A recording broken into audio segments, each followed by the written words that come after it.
ভারতের গুজরাটে 242 জন যাত্রী নিয়ে মুহূর্তের মধ্যে একটি বিমান বিধ্বস্ত হয়ে যায় এবং এই 242 জন যাত্রীর সবাই সেখানে মারা গিয়েছে। এবং সবচেয়ে আরো হৃদয় বিদারক ঘটনা হচ্ছে, বিমানটা যেই ভবনের উপরে পড়েছে সেটা হচ্ছে একটি মেডিকেল কলেজ এবং এই মেডিকেল কলেজের অসংখ্য ছাত্র মরে যাওয়ার সম্ভাবনা রয়েছে।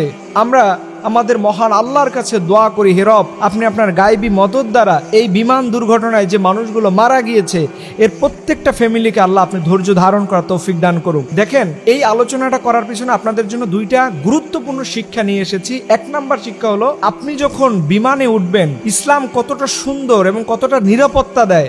ইসলামে বলা হয়েছে আপনি বিমানে উঠবেন, গাড়িতে উঠবেন, লঞ্চে উঠবেন, রকেটে উঠবেন, যে কোনো যানবাহনে উঠেন, আপনি তখন এই দোয়াটা পড়বেন। আল্লাহ নবী শিখিয়েছেন, সুবহানাল্লাযী সাখখারা লানা হাযা ওয়া মা কুন্না লাহু মুকরিনিন ওয়া ইন্না ইলা রাব্বিনা লামুনকালিবুন। আল্লাহ নবী এই দোয়াটা শিখিয়েছেন, বলছেন তোমরা যেই কোনো আরোহণে উঠবা তখন এই দোয়াটা পড়ে নিবা।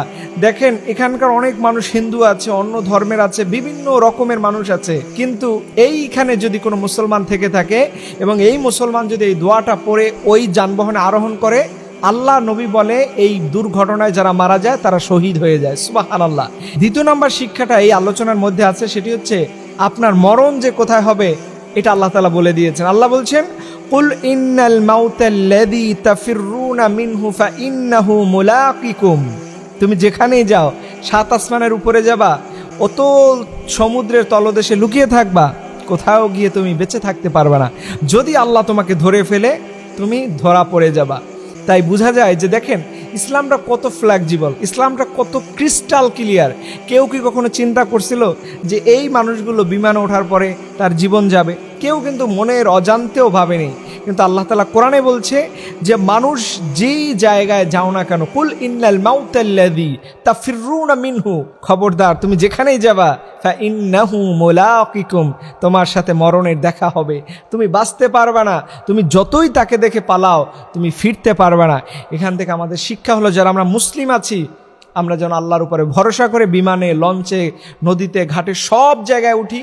ওই যে দোয়াটা বললাম ওইটা মুখস্থ করে নেবেন, একবারে মেমোরাইজ করে নেবেন এবং আল্লাহর কাছে বলতে থাকবেন। আল্লাহ পাক দেখবেন আপনাকে যাবতীয় বিপদের হাত থেকে বাঁচিয়ে নেবেন। কারণ দোয়ার মধ্যে শক্তি আছে, দোয়ার মধ্যে নিরাপত্তা আছে, দোয়ার মধ্যে শান্তি আছে। কারণ আল্লাহর কোরআন এবং নবীর সুন্নাহ এটা অথেন্টিক। হাজার হাজার বছর ধরে অসংখ্য মানুষ এটার উপর বিশ্বাস করে এবং সব থেকে অথেন্টিক, সব থেকে বিশ্বাসযোগ্য ধর্মই হচ্ছে ইসলাম। আল্লাহ রাব্বুল আলামিন আমাদের যাবতীয় সকল প্রকার বিপদের হাত থেকে গোটা পৃথিবীর উম্মাকে হেফাজত করুক। সকল আমিন।